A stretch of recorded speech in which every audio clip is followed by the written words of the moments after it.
Hello दोस्तों, आज हम कक्षा 7 की बाल महाभारत कथा पाठ 2 भीष्म प्रतिज्ञा के बारे में पढ़ेंगे। इससे पहले हमने पढ़ा था कि गंगा ने देवव्रत को राजा शांतनु के साथ विदा कर दिया था और अब इससे आगे पढ़ते हैं। चलो शुरू करते हैं। तेजस्वी पुत्र को पाकर राजा प्रफुल्लित मन से नगर को लौटे और देवव्रत राजकुमार के पद को सुशोभित करने लगे। 4 वर्ष और बीत गए।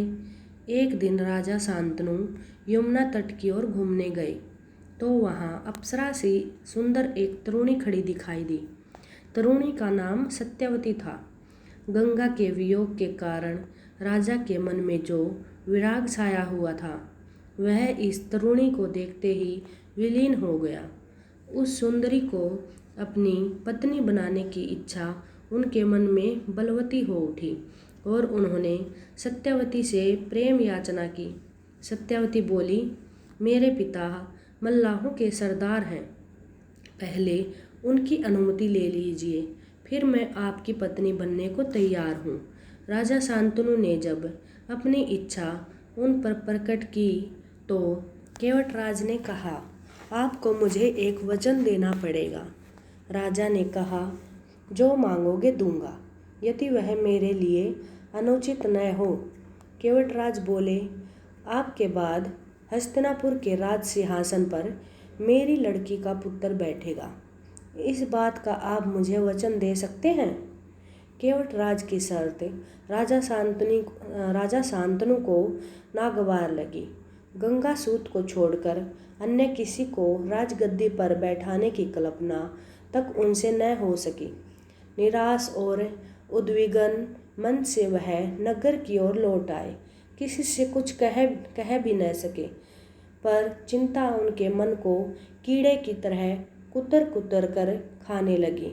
देवव्रत ने देखा कि उसके पिता के मन में कोई न कोई व्यथा समाई हुई है। एक दिन उसने शांतनु से पूछा, पिताजी, संसार का कोई भी सुख ऐसा नहीं है जो आपको प्राप्त न हो, फिर भी इधर कुछ दिनों से आप दुखी दिखाई दे रहे हैं। आपको किस बात की चिंता है? यद्यपि शांतनु ने गोलमोल बातें बताई, फिर भी कुशागर बुद्धि देवव्रत को बात समझते देर न लगी। उन्होंने राजा के सारथी से पूछताछ करके उस दिन केवटराज से यमुना नदी के किनारे जो कुछ बातें हुई थी उनका पता लगा लिया। पिताजी के मन की व्यथा जानकर देवव्रत सीधे केवटराज के पास गए और उनसे कहा कि वह अपनी पुत्री सत्यवती का विवाह महाराज शांतनु से कर दे। केवटराज ने वही शर्त दोहराई जो उन्होंने शांतनु के सामने रखी थी। देवव्रत ने कहा, यदि तुम्हारी आपत्ति का कारण यही है तो मैं वचन देता हूँ कि मैं राज्य का लोभ नहीं करूँगा। सत्यवती का पुत्र ही मेरे पिता के बाद राजा बनेगा। केवटराज इससे संतुष्ट न हुए। उन्होंने और दूर की सोची। बोले, आर्यपुत्र, इस बात का मुझे पूरा भरोसा है कि आप अपने वचन पर अटल रहेंगे, किंतु आपकी संतान से मैं वैसे आशा कैसे रख सकता हूँ? आप जैसे वीर का पुत्र भी तो वीर ही होगा। बहुत संभव है कि वह मेरे नाती से राज्य छीनने का प्रयत्न करे। इसके लिए आपके पास क्या उत्तर है? केवटराज का प्रश्न अप्रत्याशित था। उसे संतुष्ट करने का यही अर्थ हो सकता था कि देवव्रत अपने भविष्य का भी बलिदान कर दे, किंतु पितृभक्त देवव्रत इससे जरा भी विचलित नहीं हुए। गंभीर स्वर में उन्होंने यह कहा, मैं जीवन भर विवाह नहीं करूँगा, आजन्म ब्रह्मचारी रहूँगा, मेरे संतान ही न होगी। अब तो तुम संतुष्ट हो? किसी को आशा न थी कि तरुण कुमार ऐसी कठोर प्रतिज्ञा करेंगे। देवव्रत ने भयंकर प्रतिज्ञा की थी, इसलिए उस दिन से उनका नाम ही भीष्म पड़ गया। केवटराज ने सआनंद अपनी पुत्री को देवव्रत के साथ विदा किया। सत्यवती से शांतनु के 2 पुत्र हुए, चित्रांगद और विचित्रवीर्य। शांतनु के देहावसान पर चित्रांगद हस्तिनापुर के सिंहासन पर बैठे और उनके युद्ध में मारे जाने पर विचित्रवीर्य की 2 रानियां थीं, अंबिका और अंबालिका। अंबिका के पुत्र थे धृतराष्ट्र और अंबालिका के पांडु।